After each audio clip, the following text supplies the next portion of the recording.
My name is Shelby Bennett. I'm 30 years old. You're not worth the trouble anymore, my father said, standing in the hallway with his arms crossed, while my sister measured my bedroom window for new curtains behind him. I was 18. It was November 14th, 26 degrees outside. I had $42 in my pocket, a 2003 Honda Civic with a cracked heater, and no one to call. I slept in that car for 3 nights straight. Not once did my phone ring. Not my mother, not my sister, not a single soul from the family that raised me. 12 years later, my father found me online. He sent a message expecting a warm reunion. What he got back was a reply that made him sit in his truck and cry for an hour straight. But what broke him wasn't my anger. It was the one piece of evidence I attached, something his favorite daughter never thought I'd find. I'll get to that reply. But first, you need to understand what kind of family makes a girl sleep in a freezing car and never once checks if she's alive. Before I go on, if this story resonates with you, please take a moment to like and subscribe. But only if you genuinely connect with it.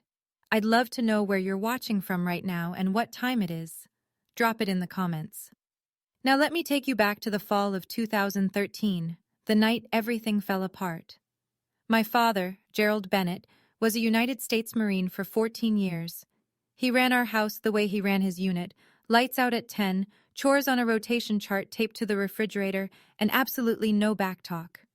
If you disagreed with him, you were insubordinate. If you raised your voice, you were disrespectful. And if you did both, God help you. My mother, Patricia, was the opposite. Soft-spoken, gentle. The kind of woman who would bake cookies for a neighbor's funeral, but couldn't look her husband in the eye when he was angry.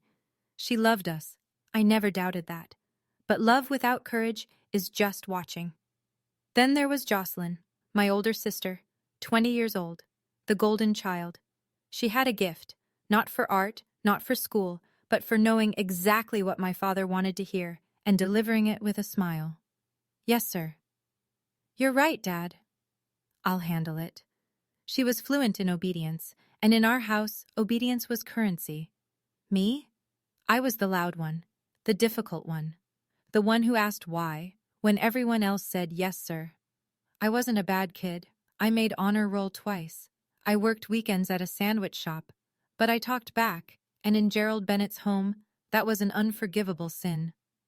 The night of November 14th started with a smell. My father claimed he caught something strange drifting from upstairs. He announced, not asked, announced, that he would be inspecting both bedrooms. I wasn't worried. I had nothing to hide. He started with my room, pulled open the top drawer of my desk, and there it was. A small Ziploc bag with something green inside. I'd never seen it before in my life. He didn't ask me a question, didn't give me a chance to speak.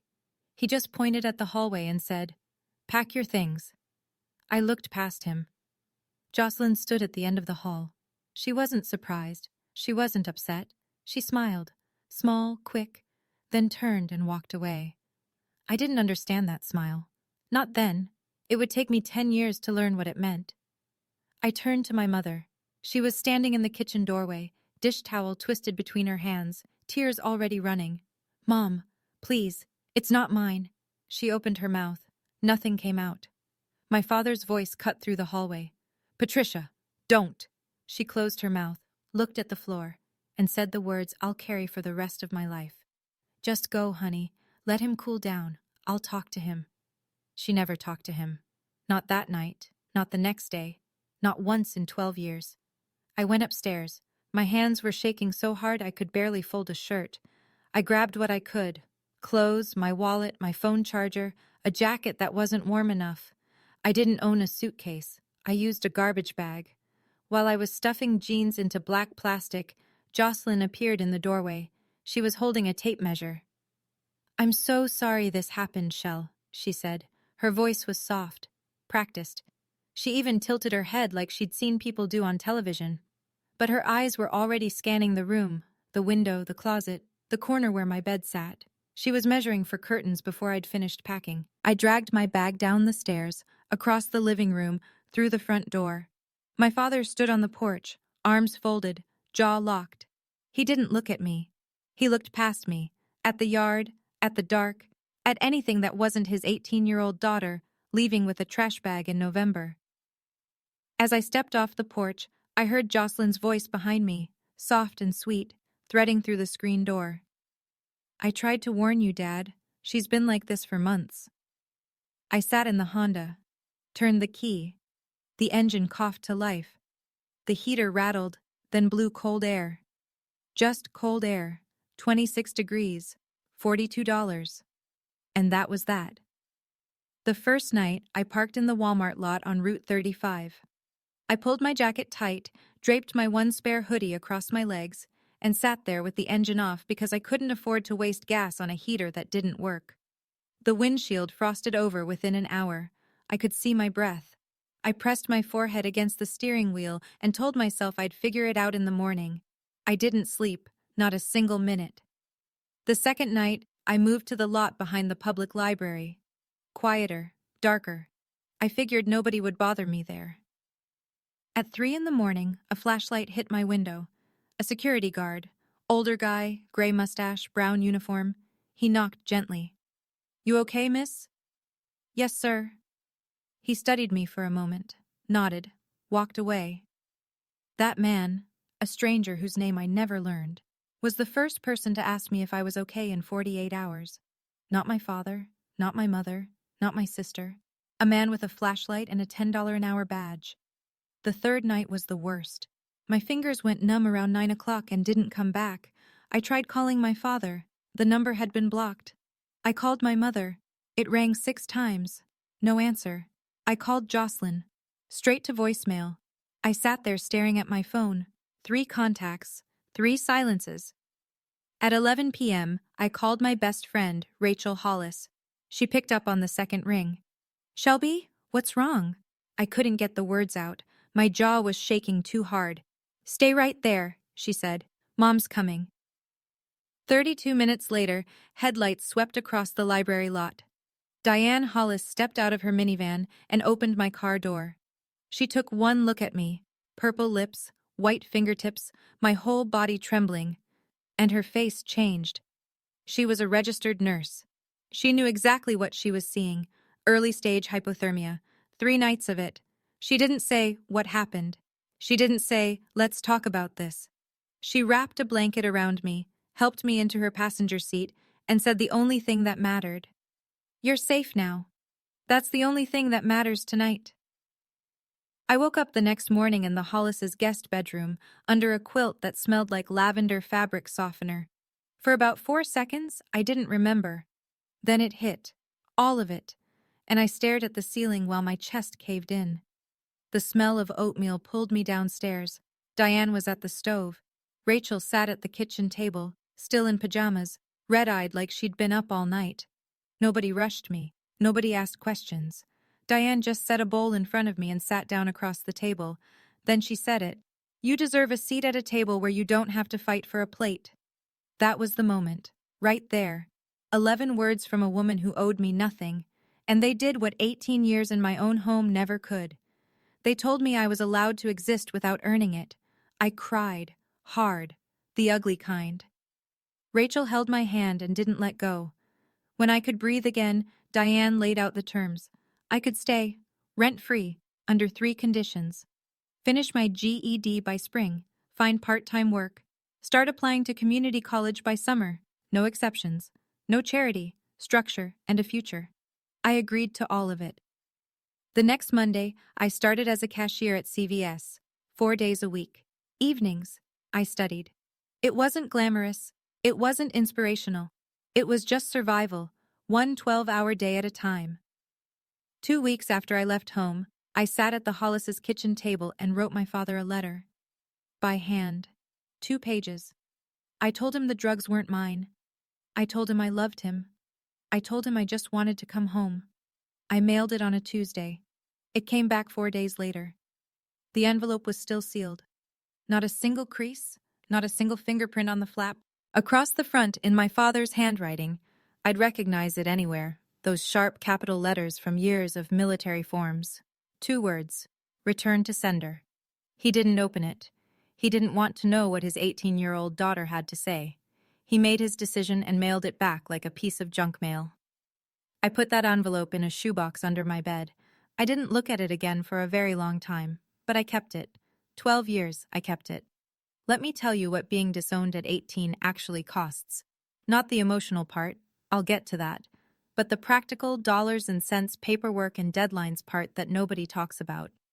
My father held the savings account my mother had been depositing into since I was 12. Birthday money, summer job wages, the $200 Grandma sent every Christmas. It wasn't a fortune, maybe $2,800, but it was mine. He never transferred it. I never saw a cent. He removed me from the family health insurance plan within a week. I found out when I tried to fill a prescription for my inhaler, and the pharmacist said my coverage had been terminated. I stood at that counter in my CVS vest in the store where I worked and paid $47 out of pocket for medication I used to get for a $5 copay. I couldn't apply for federal financial aid for 3 weeks because I didn't have a permanent address. By the time Diane's house qualified, I'd missed the early deadline for 2 grant programs. Meanwhile, Jocelyn was thriving. My father paid her tuition at a private art college, the full amount every semester. She converted my bedroom into a studio. New curtains, new shelving, a drafting table where my bed used to be. Gerald posted about it on Facebook. So proud of my artist. 73 likes. My mother's account among them. I saw that post on Rachel's phone. I looked at it for about 10 seconds. My old room, repainted, reorganized, and captioned with pride by the man who threw me out of it. Then I closed the app, clocked into my shift, and didn't mention it again. What I didn't know, not yet, was that Jocelyn was busy building something else. A story. She told aunts, uncles, cousins, and family friends that I had run off with a boyfriend, that I'd chosen the streets. A version so clean and simple that nobody had to feel guilty, nobody had to ask questions, and nobody did. My father was thorough. I'll give him that. Within the first year, he'd told every member of our extended family a version of the story that made him the long-suffering patriarch and me the cautionary tale. According to Gerald Bennett, I had a drug problem. They tried everything: discipline, counseling, love. Nothing worked. I chose to leave. End of story. My Aunt Gladys, my father's younger sister, the one who used to sneak me extra dessert at family barbecues, called me once, about 3 months after I'd been kicked out. She asked if I was okay, and I started to explain, and she said, "Sweetheart, your daddy told us. You don't have to pretend." I wasn't pretending, but she'd already decided what was true. My mother didn't correct any of it. She couldn't. Gerald had drawn the line. We don't air our laundry. It's handled. And Patricia Bennett did not cross Gerald Bennett's lines. Ever. Jocelyn, though. Jocelyn was an artist. Not with paint. With narrative. She posted a photo that Christmas. The 3 of them in matching red sweaters, standing in front of the tree, Gerald's arm around her shoulders. The caption read, "Grateful for my little family." 3 people. A family photo with a hole in it, and she framed the hole as a feature. Megan Torres, a mutual friend from high school who'd stayed in contact with both of us, told me something Jocelyn said at a party that winter. Casual, almost cheerful, like she was commenting on the weather. "Honestly, it's better without her. The house is so peaceful now." When Megan told me that, I was sitting on the floor of my room at the Hollis's house, studying for my GED. I put the phone down, stared at the wall, and then I opened my textbook and kept going. There was nothing else to do. 6 months after being kicked out, I almost gave up. It was a Wednesday. I'd just finished a double, 8 hours at CVS, then 4 hours bussing tables at a diner on 5th Street. My back ached, my feet were swollen. I sat in the Honda in the Hollis's driveway because I didn't have the energy to walk inside, and a thought slid through my head so quietly it almost felt like my own voice. Maybe he was right. Maybe I am the problem. I don't know how long I sat there, long enough for the windshield to fog.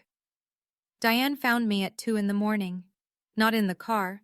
I'd eventually dragged myself inside, but in the kitchen, sitting on the floor with my back against the cabinet, crying into a dish towel. She didn't hug me. She didn't tell me it would be okay. She pulled out a chair, sat down across from me, and waited until I could look at her. Then she said, "If you believe what he said about you, he wins. And he doesn't deserve to win. She didn't raise her voice. She said it the way she said everything, like a fact, like a diagnosis. And something inside me shifted. Not all at once, not dramatically, just a small, hard turn, like a key finding its groove. The next week, I submitted my application to Columbus State Community College, nursing program. I wrote the personal essay in one sitting. I didn't mention my family. I wrote one sentence that carried me through the next 4 years. I want to take care of people who have no one. I got the acceptance letter on a Friday. Diane stuck it on her refrigerator with a magnet shaped like a sunflower. Rachel took a picture. Nobody from the Bennett family called that year. Or the next, or the next, or the next. In 4 years, not a single word from anyone who shared my last name. And I kept going. Nursing school was 4 years of not enough sleep and too much coffee. I worked 2 jobs the entire time, CVS and the diner. And I studied everywhere. Bus stops, break rooms, the laundromat on Parsons Avenue while my scrubs dried. My GPA was 3.8. I made the dean's list 5 semesters in a row. Not because I was smarter than anyone else, because I had something most students didn't. The specific bone-deep terror of becoming the person my father said I was. Graduation day, May 2017. 4 people sat in the audience. Diane, Rachel, 2 coworkers from the diner who'd covered my shifts so I could study for finals. That was it. 4 people in a sea of hundreds, in a stadium full of parents holding flowers and balloons and signs that said, "We're so proud of you." No one held a sign for me. When they called my name, summa cum laude, I crossed that stage and shook the dean's hand and smiled wide for the camera. But if you looked closely at the photo, and I mean really closely, you'd see it. The smile reached my mouth but stopped just short of my eyes. I posted one picture on my private profile that night. No long caption, no gratitude list, just 2 words, RN, finally. Rachel, you did it, Shell. Me, no, we did it. Diane hugged me so hard I heard her back crack. She whispered in my ear, "Your mother would cry if she could see this." I pulled back, looked at her, and said the truest thing I knew. She can't. That's the point.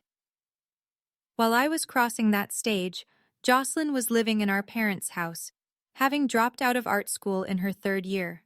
My father was still paying her bills. Nobody in the Bennett family mentioned me. I was erased. Not with anger, but with silence, which is worse. But what I didn't know yet was that my mother had seen the photo. Someone, I still don't know who, had sent it to her. And she cried. Not from pride. From the realization that her daughter had graduated and she hadn't been there, and the distance between those 2 facts was entirely her fault. Years later, Megan told me the full story. I'm going to share it because it matters. Not for sympathy, but for context. At some point after I left, my mother created a fake Facebook account. Generic name, stock photo of a sunset, no friends, no posts, no activity. Its only purpose was to follow my private profile, which she could just barely see through the gaps in my privacy settings. A profile picture here, a public comment there. She watched me from behind a screen name that wasn't hers, in a house where even that small act of care had to be hidden from her husband. Patricia wrote me messages, dozens of them apparently, on holidays, on my birthday, late at night when Gerald was asleep. She'd type them out, reread them, and delete them before hitting send. Every time. For years. She never sent a single one. I want to be clear about something.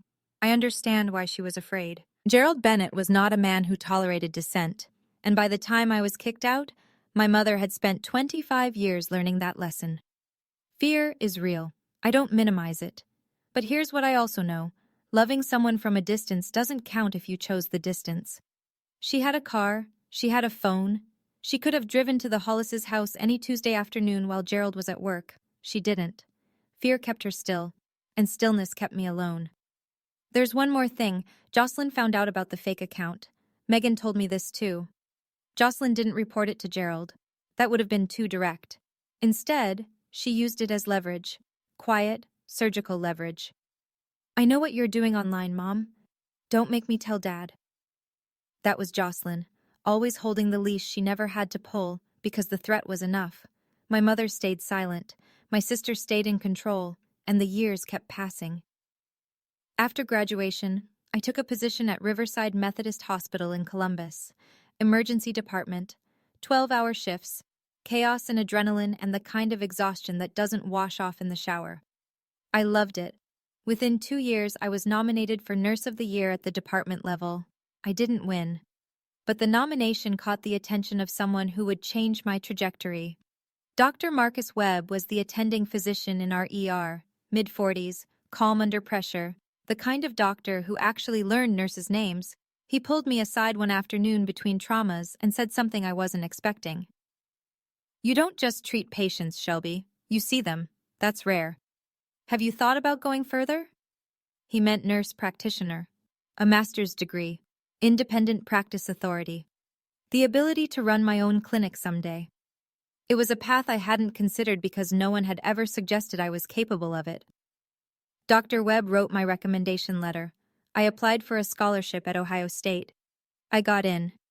During those years, I didn't date. Not once in 5 years. It wasn't a conscious decision at first. I was too busy, too broke, too focused. But eventually, I had to be honest with myself. I didn't trust anyone to stay. My family had taught me that love was conditional, that it could be revoked in a single evening, and that the people who said, "I'll always be here," were often the first to leave. That kind of lesson doesn't unlearn easily. I finished my NP in 2021, and almost immediately, an idea took root. One that had been growing quietly since the night Diane Hollis pulled me out of a freezing car. A clinic. Free. For the people nobody else was treating.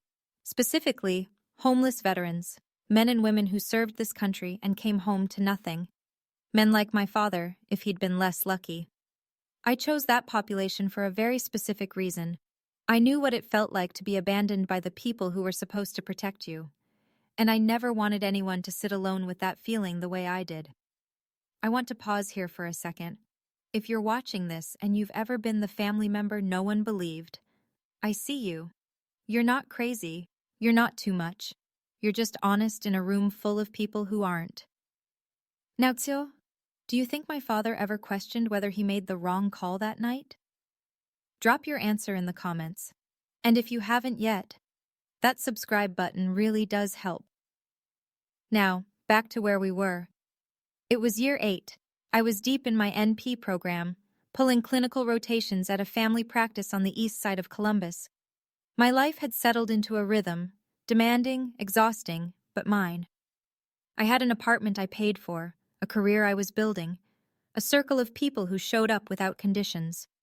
I'd stopped thinking about the Bennetts every day. It happened less now. A flicker on my mother's birthday, a dull ache around Thanksgiving, then nothing again for weeks. Then Megan called. Her voice was off, not panicked, careful, like she was choosing each word before she said it. "Shell, I found something. I don't know if I should show you." She'd been transferring data from an old phone, her iPhone 5, the one she'd used in high school, to a new device. The migration pulled up years of text messages she'd forgotten existed. And buried in a thread with Jocelyn, dated November 2013, was a message she'd never paid attention to. She read it to me. "LOL, I moved my stuff to Shelby's desk just in time. Dad's about to lose it," followed by a laughing emoji. Megan's voice cracked. "I'm so sorry, Shell.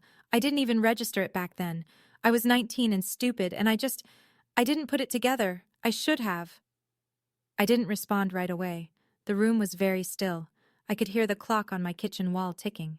"Send it to me," I said. She did. A screenshot. Time-stamped. Jocelyn's name at the top. The text in a gray bubble, casual and grinning, like she was telling a joke. "LOL, I moved my stuff to Shelby's desk just in time." My stuff, her drugs, in my desk, on purpose. 12 years, Megan. I was 18 and freezing in a parking lot because of a text message with a laughing emoji. I saved the screenshot. I didn't show it to anyone. I didn't know what I'd do with it, or if I'd ever do anything at all. I just saved it in a folder on my phone and closed the screen. Some truths arrive too late to fix anything, but they still arrive. Building a clinic from nothing takes exactly as long as you think it does, plus 2 years. I spent 24 months writing grant proposals, sitting in meetings with nonprofit boards, touring vacant retail spaces with leaky ceilings, and learning a vocabulary I never expected. Zoning variances, 501c, 3 compliance, Medicaid reimbursement structures. Dr. Webb served as medical advisor. Diane connected me with a veterans advocacy network she'd worked with through the hospital. A regional foundation that supports veteran health services awarded us our anchor grant. We opened in a converted storefront on Livingston Avenue. I named it Second Chance Community Clinic. Free or sliding scale care for homeless and uninsured veterans. Primary care, mental health referrals, prescription assistance. The basics that shouldn't be luxuries, but are. A reporter from the Columbus Dispatch wrote a feature. Then NBC4 did a 3-minute segment for the evening news. They filmed me taking a patient's blood pressure, which felt strange. I'd done it 10,000 times, and suddenly there was a camera. The headline in the Dispatch read, "Local nurse practitioner opens free clinic for homeless veterans in Franklinton." I didn't build the clinic to prove anyone wrong. I didn't build it for a headline. I built it because someone should have been there for me on November 14th, 2013. And no one was. And I never wanted another person to sit in the cold, wondering if anyone would come. I named it Second Chance, not because I believe in second chances. I named it because I know what it feels like when nobody gives you one at all. The article ran on a Sunday. It circulated locally, picked up a few shares online, and faded into the news cycle within a week. But it didn't fade for everyone. Somewhere in Dayton, Ohio, an hour west of Columbus, that article landed on a screen it was never meant to reach. I didn't know that yet. There's a nightstand in my apartment. Plain oak, second-hand, 1 drawer. Inside that drawer, I keep 3 things. Not mementos, not keepsakes. Evidence. Evidence of a life that happened before this one. The first is a photograph. My family at Cedar Point Amusement Park, the summer I was 12.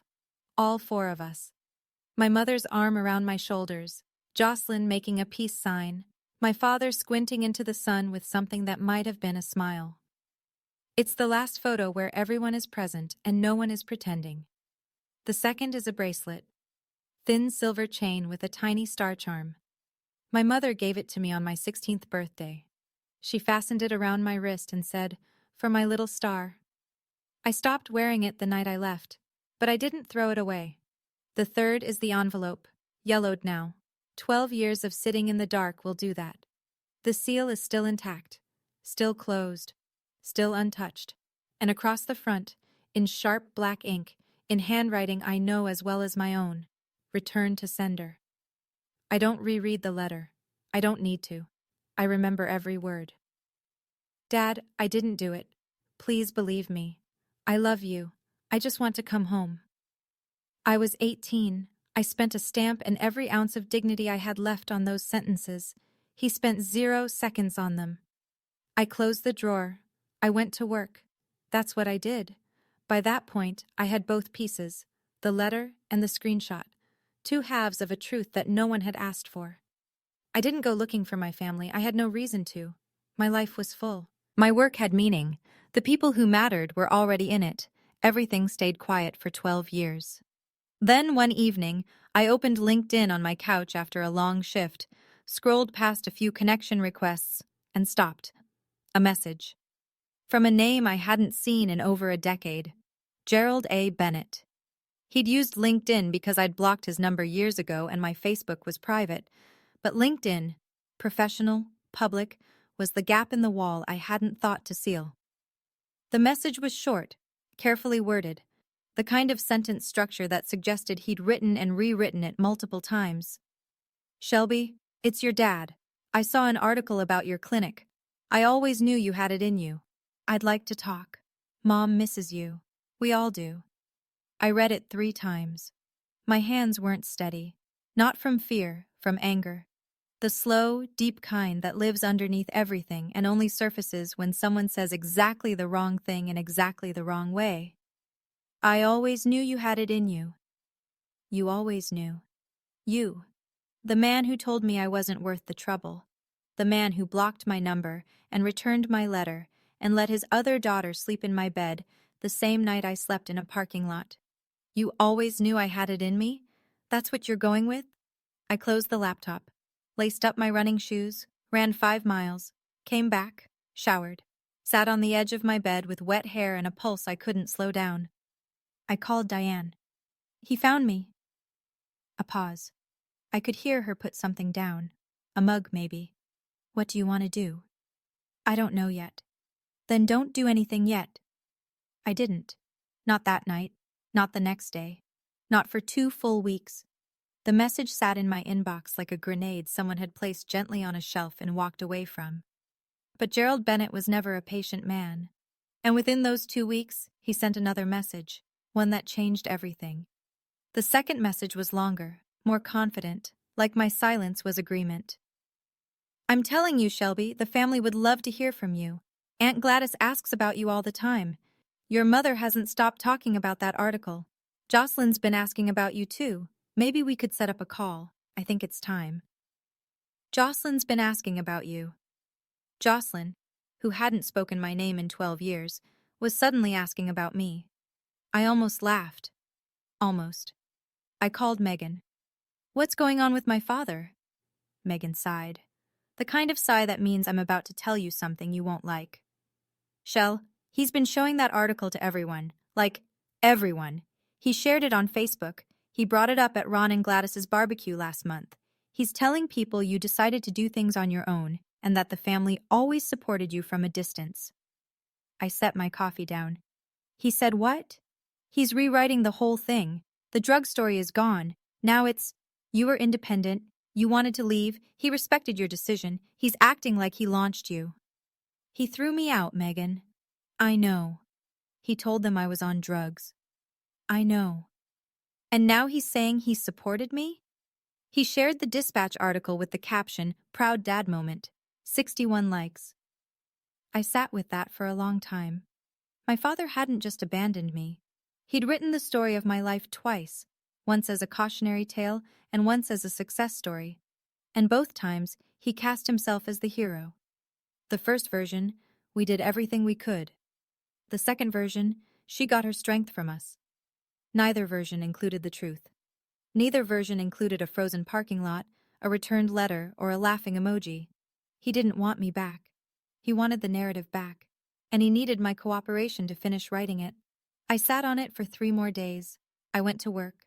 I saw patients. I restocked supply closets and reviewed intake forms and did everything exactly the same as before. But underneath it all, something was building. Not rage, not revenge, just clarity. The kind that comes when you've been holding a question for 12 years and the answer finally stops being complicated. I called Diane on a Tuesday evening, told her about the second message, told her about the Facebook post, told her about the rewritten narrative. She listened. Then, you don't owe him a thing, but if you write back, write for you, not for him. I thought about what would happen if I stayed silent. Gerald would continue telling the family his version. Aunt Gladys, Uncle Ron, every cousin and in-law. They'd all believe the story of the proud father and the independent daughter. I'd be erased twice. Once when he threw me out, and again when he pretended he didn't. That was the thing I couldn't live with. Not his cruelty. I'd survived that. His revision. The idea that he could take 12 years of my suffering and repackage it into a feel-good Facebook caption. That my truth would never exist outside my own head. I didn't sit down to write a revenge letter. I sat down to tell the truth. There's a difference, and it matters. I opened my laptop, created a new document, and I started with the date, November 14th, 2013. It took me 3 hours. Not because I didn't know what to say, because I kept stopping to breathe. Every sentence was a door I'd closed years ago, and opening them all at once was like walking through my own wreckage. When I finished, I attached 2 files, a photograph of the envelope, sealed, yellowed, returned to sender in his handwriting, and Megan's screenshot. I copied the text into a LinkedIn reply. Read it once. Read it again. Hit send. 11:47 p.m. I closed my laptop, went to bed, didn't sleep. I had no idea what would happen next. But I knew this. Whatever Gerald Bennett felt when he read that message, that was no longer my weight to carry. I'd given the truth back to the person who made it. This is what I wrote. I'm going to read it to you exactly as I sent it, because you've earned the full version. Dad, you said I wasn't worth the trouble. Here's what happened after you decided that. November 14th, 2013. 26 degrees. You told me to pack my things. You didn't ask if the drugs were mine. You didn't let me speak. You pointed at the door and I walked through it with my clothes in a garbage bag. November 14th. First night. I parked in the Walmart lot on Route 35. The heater was broken. I draped a hoodie over my legs and didn't sleep. November 15th. Second night. The library parking lot. A security guard knocked on my window at 3 a.m. He asked me if I was okay. That man, a total stranger, was the first person to check on me in 48 hours. Not you, not Mom, not Jocelyn. November 16th. Third night. I called you. Blocked. I called Mom. No answer. I called Jocelyn. Voicemail. 3 contacts. 3 silences. At 11 p.m., I called my friend Rachel. Her mother, Diane Hollis, drove 32 minutes across town to a library parking lot to pick up your daughter. She found me shaking, with purple lips and white fingertips. She's a nurse. She recognized early-stage hypothermia when she saw it. A stranger's mother saved my life. Mine didn't answer the phone. December 2013. 2 weeks after you threw me out, I wrote you a letter. By hand. I told you the drugs weren't mine. I told you I loved you. I told you I just wanted to come home. You mailed it back unopened. Your handwriting. Return to sender. You didn't spend 1 second on it. You told the family I had a drug problem. You told them I chose the streets. You rewrote my life so you could sleep at night. That was the first part, but it wasn't the part that broke him. The message continued. Here's what you missed, Dad. All of it. Every milestone. Every moment you weren't there for. Not because you couldn't be, but because you chose not to be. 2014. I got my GED while working double shifts at a pharmacy counter. No one clapped. No one took a picture. I went home and studied for the next test. 2015. I started nursing school at Columbus State. I paid for it with federal loans and a second job bussing tables at a diner. You paid for Jocelyn's art degree in full. She dropped out junior year. 2017. I graduated. Summa cum laude. 4 people were in the audience. A woman who owed me nothing, her daughter, and 2 coworkers from a restaurant. You weren't one of them. Mom wasn't one of them. I crossed that stage alone. 2019. I completed my nurse practitioner program at Ohio State. I treated my first patient independently on a Monday afternoon. When I got home, I picked up my phone to call someone. The person I wanted to call was you. I put the phone down. 2021. I opened a free clinic for homeless veterans. The kind of men you served with, Dad. The kind of men who came home from war and found out that the people who were supposed to be there had already moved on. I named it Second Chance. Not because I believe in second chances, but because I know what it feels like when nobody gives you one. 2025. You found me online. You said, I always knew you had it in you. You didn't know. You weren't there. Knowing requires presence, Dad. You were absent for 12 years. You didn't just miss my life. You chose to. I paused there, took a breath. Then I wrote the last section, the one with the attachments. One more thing, Dad. You kicked me out because you found drugs in my desk. I told you they weren't mine. You didn't believe me. You didn't even ask. They were never mine. I've attached a screenshot. It's a text message from Jocelyn to a mutual friend, dated November 2013, the same month you threw me out. It reads, LOL, I moved my stuff to Shelby's desk just in time. Dad's about to lose it. Followed by a laughing emoji. Your golden child put her drugs in my desk drawer and stood in the hallway watching you throw me out. She measured my bedroom window for new curtains before I finished packing a garbage bag. And then she spent 12 years playing the loyal daughter while I slept in a car. I've also attached a photo of the letter, the one I sent you 2 weeks later, sealed, unopened, your handwriting across the front, returned to sender.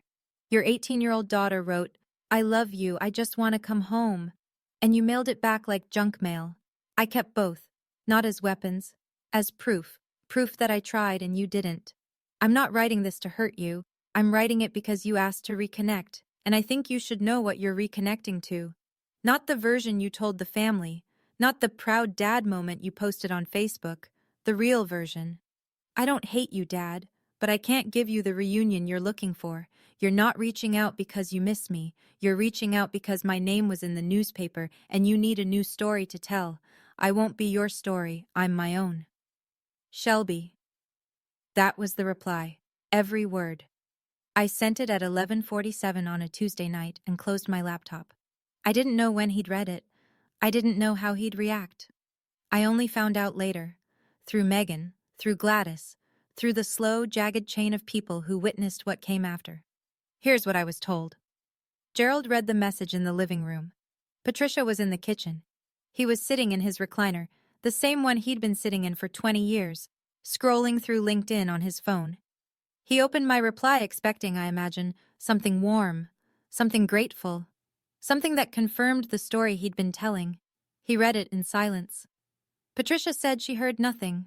No reaction, no gasp, no curse, just quiet. And then the sound of the front door opening and closing. She looked out the kitchen window. Gerald walked across the yard, opened the driver's door of his truck, a blue Ford F-150, Marine Corps sticker on the rear bumper, and sat behind the wheel. He didn't start the engine. He didn't turn on the lights. He just sat there.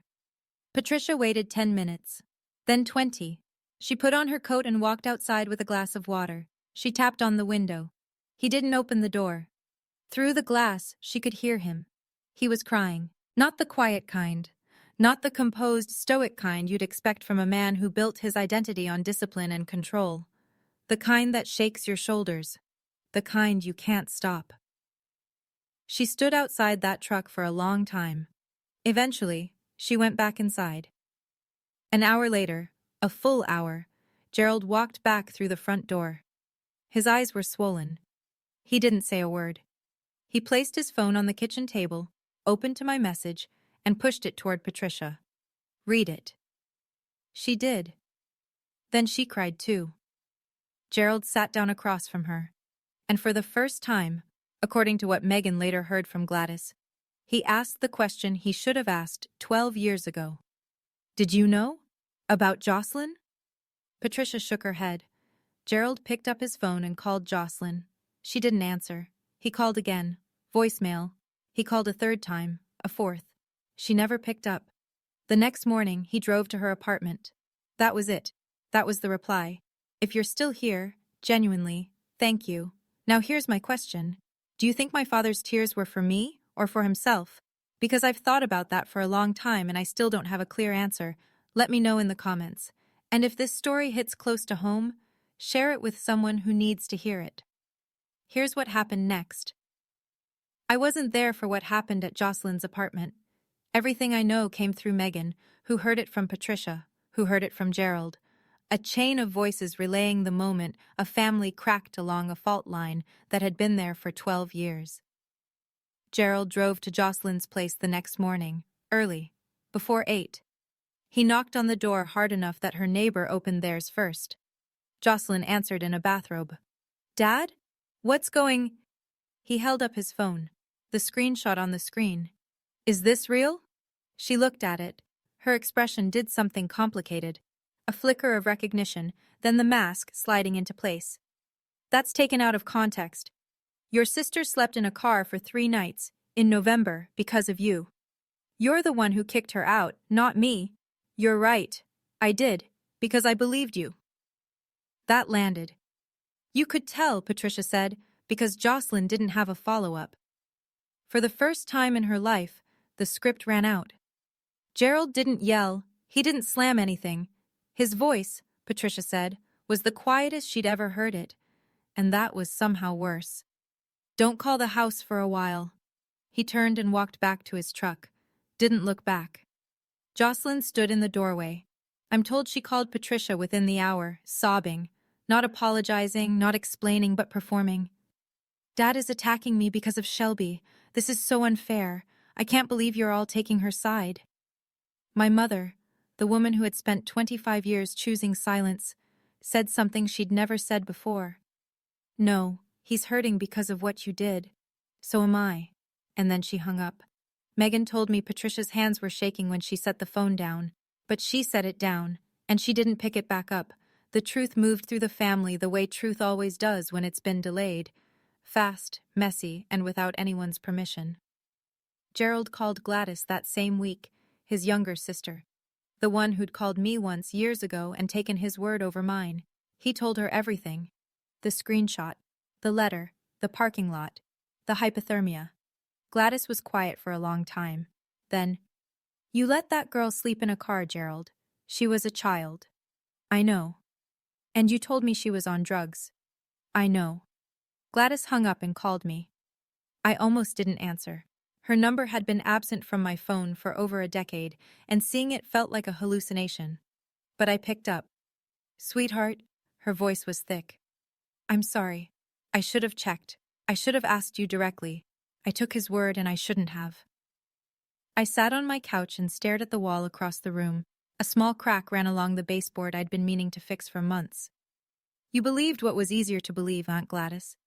"Yes, and I'm ashamed of that." I didn't tell her it was okay, because it wasn't. But I didn't hang up either.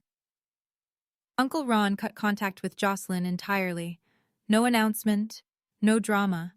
He just stopped responding to her messages. One of my younger cousins posted something vague on social media. Blood doesn't mean loyalty. And I knew the ripple had reached the edges. Jocelyn posted her own response on Instagram 3 days later. "Sometimes family is the most toxic thing in your life." No context, no names, just the kind of sentence that sounds deep until you realize it was written by the person who caused the toxicity. Nobody reacted. Not a single like, not one comment. And I know this might sound satisfying, the villain getting her comeuppance, but I want to be honest, it didn't feel triumphant. It felt heavy. Watching a family unravel in slow motion isn't a victory. It's just what happens when the truth shows up 12 years late and there's no clean place left to put it. A week after the confrontation with Jocelyn, my father sent me an email. Not through LinkedIn this time, through my clinic's public contact address, the one listed on our website for appointment inquiries and community outreach. He'd found it the way anyone would. He typed it into the general inquiries field like a stranger. "Shelby, I read your message 7 times. I read the letter. The one I sent back. Your mother found a draft copy in your old desk, in the room I let your sister take.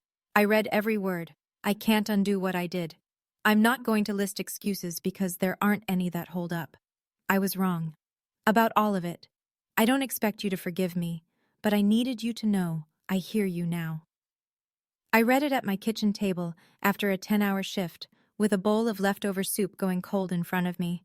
I didn't respond that night, or the next. It took me 4 days, not because I didn't know what to say, but because I wanted to say it right, without cruelty, without performance, without any door opened wider than I could handle. "Thank you for hearing me. That's more than I got 12 years ago. I'm not going to pretend this is okay. It's not. I don't hate you, but I can't trust you. Not yet, maybe not ever. If you want any kind of relationship with me, it starts with accountability. Not one email, not one apology, years of it. And it starts with Jocelyn admitting what she did. To me, directly. Until then, I need space.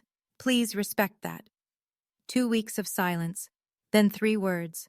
"I understand." The same week, my mother sent her own message. Separate from Gerald, her own words, for the first time in 12 years. "I should have been your mother first, and his wife second. I'll spend the rest of my life trying to earn that back." I read it twice, closed my laptop, and went for a long walk in the dark. 2 months after the reply, the clinic was ready for its official grand opening. We'd been operating quietly for a while, seeing patients, building referral networks, stocking the pharmacy shelves. But this was the formal event. Ribbon cutting, press coverage, community turnout. The kind of day I'd spent 2 years working toward. The guest list wrote itself. Megan, Rachel, Diane, Dr. Webb, colleagues from the hospital, representatives from the Veterans Foundation, a reporter from the Dispatch who'd covered our launch, a crew from NBC4 coming to film, 40-plus veterans we'd already served, some of whom I'd treated personally. I didn't invite my father. I didn't invite my mother. I didn't invite Jocelyn. But Aunt Gladys called the week before. Can I come? I didn't hesitate. Of course, Aunt Gladys. She paused. I know I don't deserve to be there. It's not about deserving. You asked. That's enough. The night before the event, I sat at the clinic after everyone had left, running through the setup checklist. Chairs in rows, podium by the entrance, banner hung straight. Diane had helped me write the speech. I'd been practicing it in my car all week, which is exactly as glamorous as it sounds. She called me that evening. How are you feeling? Nervous? About the speech? About all of it. She was quiet for a moment. Tell them why you built it. That's enough. I slept 3 hours that night, woke up at 5, put on the white blouse I'd bought for the occasion, nothing fancy, just clean and pressed, draped my stethoscope around my neck because it felt right, and drove to the clinic at dawn. When I pulled into the lot at 7 a.m. to run final checks, there were no other cars yet. The sun was just coming over the rooftops on Livingston Avenue. The banner rippled in a light breeze. Then, at 8:15, I glanced at the far end of the parking lot. A truck, blue, Ford F-150, Marine Corps sticker on the rear bumper. My hands stopped moving. He was already here. I didn't go to the truck. I went inside and finished setting up. By 10 o'clock, the lot was full. Veterans in worn jackets standing next to reporters with press badges, social workers I'd partnered with, local officials from the city councilwoman's office, Rachel in a sundress, holding a bouquet she'd brought without telling me, Diane in her best cardigan, eyes already glistening, and we hadn't even started. Dr. Webb spoke first, brief, measured. He talked about the gap in veteran health care and how one person's stubbornness, he looked at me when he said it and the crowd laughed, could move mountains. Then Diane cut the ribbon. Her hands trembled on the scissors, and when the red fabric fell, she pressed her fingers to her lips and turned away for a moment. Then it was me. I stepped up to the microphone. 40-something faces. Some of them had slept outside last week. Some of them were here because this clinic was the first place that hadn't asked them to prove they deserved help. 12 years ago, I said, I slept in a car with no one to call. Today, I stand here to make sure no one in this room ever feels that alone again. I took a breath. This clinic isn't about second chances for me. It's about first chances for the people this country forgot. I didn't mention the Bennetts. Not one word, not one hint. This day wasn't about them. The crowd clapped. Diane was full on crying. Gladys stood in the second row, clutching her purse, tears streaming down her face. And through the crowd, past the reporters and the veterans and the folding chairs, I saw him. Gerald. Standing at the edge of the parking lot, baseball cap pulled low, hands in his jacket pockets, not moving closer. Our eyes met, just for a second, across 40 feet of concrete and 12 years of silence. I didn't walk to him. I didn't wave. I didn't look away. I nodded. Once. Small. He nodded back. Then he stood there for another few minutes while the crowd filed inside for the tour, and then he got in his truck, started the engine, and drove away. After the tour, after the photos, after the last handshake and the last thank you, the clinic emptied out. Rachel left with a hug that lasted 30 seconds. Dr. Webb shook my hand and said, "You did good, kid," which coming from him was the equivalent of a standing ovation. Megan texted me a row of heart emojis and a voice note that was just her crying. Gladys held my face in both her hands before she left. "You come to my house for Christmas. You hear me? I'm making the pecan pie and nobody says no to my pecan pie." I laughed, genuinely laughed, for the first time all day. Then it was just me and Diane. We sat on the metal bench outside the front entrance. The banner was still up. A few stray programs fluttered on the ground. The sun was going down behind the strip mall across the street, and the light turned everything amber. "He came," I said. "He did. I don't know what to do with that." Diane didn't answer right away. She folded her hands in her lap, the same hands that had wrapped a blanket around me in a library parking lot 12 years ago. "You don't have to do anything with it," she said. "It's his to carry now." And sitting there in the fading light, I understood something I hadn't before. For 12 years, I'd carried the truth like a weight strapped to my back. The letter, the screenshot, the parking lots, the silence, all of it. The reply wasn't revenge. It was me handing the weight back to the person who created it. Here. This is yours. I'm done holding it for you. For the first time in 12 years, I felt light. Not because my father cried in his truck, not because Jocelyn was exposed, not because the family finally knew, because I no longer carried the truth alone. When I got home that night, the volunteers had left a card on my desk. 43 signatures, veterans, staff, friends. Inside, someone had written, "You gave us a place to belong." On the reception table, there was an envelope. No name. Inside, $500 in cash and a slip of paper. For the clinic. G. I put it in the donation box. No exceptions. No special treatment. Just another contribution to a place that existed because someone, once, decided a girl in a parking lot wasn't worth the trouble. I'm not going to stand here and tell you what to learn from my story. I don't think it's my place to give you a lesson. But I can tell you what I learned from living it. I don't tell this story so you'll hate my father. Gerald Bennett was a man driven by fear. He lost a brother-in-arms to addiction after the Gulf War, watched a man he trusted destroy himself, one fix at a time. That fear burrowed into him and never left. When he smelled something in the house and found a bag in his daughter's desk, every alarm in his body went off at once. He wasn't thinking. He was reacting to a ghost from 30 years ago. He was wrong. He was catastrophically, unforgivably wrong. But I understand the machinery that made him wrong, and that matters to me. I also don't tell this story so you'll feel sorry for me. I have a career, a clinic, a life I'm proud of.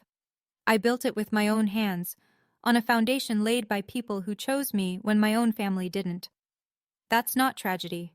That's resilience. What I want you to take, if anything, is this. You have the right to set a boundary without writing a 5-page justification for it. You have the right to say this is not okay, even when everyone around you has agreed to pretend it is. And you have the right to refuse a reunion that's designed to benefit the people who hurt you, not the person who was hurt. Forgiveness is a door. I get to decide when, and if, I open it. And nobody, no matter how much they cry, no matter how many emails they send, gets to knock it down. That's not bitterness. That's just knowing where I end and they begin. It's been a little over a year since I sent that reply. The clinic is doing well. We serve over 200 veterans a month now. We've added a part-time therapist and a benefits navigator who helps guys file their VA claims. Last quarter, we got a grant to extend our hours on Saturdays. It's not glamorous work.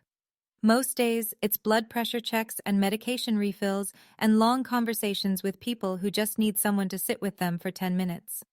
But it's the most important thing I've ever done. I'm seeing someone. His name is Kyle. He's a firefighter. We met at a community health fair.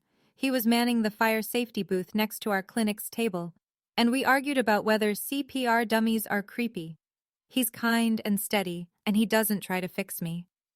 When I told him this whole story, he didn't say, "You should forgive them." He said, "What do you need?" And I knew. My father emails once a month. Short messages. Never pushing. Sometimes it's a question about the clinic, sometimes it's just thinking of you. I respond to about half of them. We haven't seen each other since the grand opening.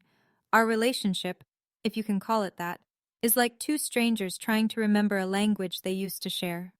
Awkward, careful, uncertain. My mother and I meet every couple of months, always at a cafe, never at the Bennett house. She started seeing a therapist, her first time at 62. We talk about small things.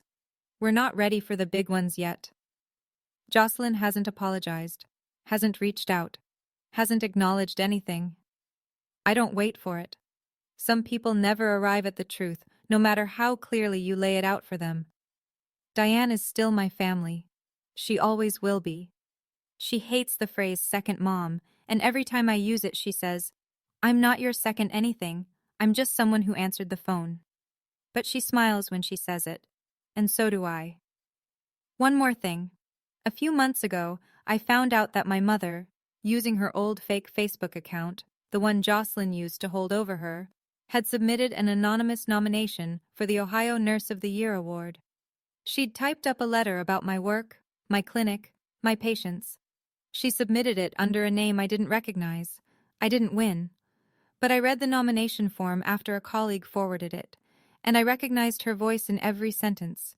Tentative, careful, full of love she still didn't know how to deliver in person. She's trying, in the only way she knows how. It's not enough. But I see it. I still have the Honda, the 2003 Civic with the cracked heater. It hasn't run in years. The battery's dead. The tires are flat. There's a permanent fog on the inside of the windshield that I don't think will ever come off. It sits in the back lot behind the clinic, tucked between a dumpster and the fence, and every single person on my staff has asked me at least once why I don't just junk it.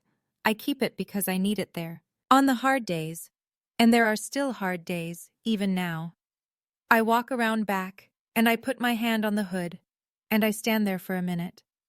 The metal is cold or warm depending on the season, and either way, it brings me right back. To the girl in the Walmart lot, to the hoodie draped over her legs, to the frost on the windshield, and the silence on her phone, and the 26 degrees that almost took her. She was 18, she was terrified, and she was completely, totally alone. She deserved to be saved, and because no one came, she saved herself. If you're in that car right now, literally or otherwise, I want you to know something. You don't need anyone to open the door for you. You just need to find the person who will say, "You're safe now." And if you can't find that person yet, then be that person for yourself. Because you can. I know you can. I'm proof. My father told me I wasn't worth the trouble. 12 years later, 200 veterans a month walk through my doors because someone decided they were. My name is Shelby Bennett. I'm 30 years old, and I was always worth the trouble. Thank you for staying until the end. That means more than you know. If this story reminded you of your own, or someone you love, please share this video. It might reach the person who needs it tonight. I'd love to hear from you. What would you have written in that reply? Drop it in the comments. I read every single one. And there's another story in the description that I think you'll connect with. Click it before you go. And remember, you're always worth the trouble.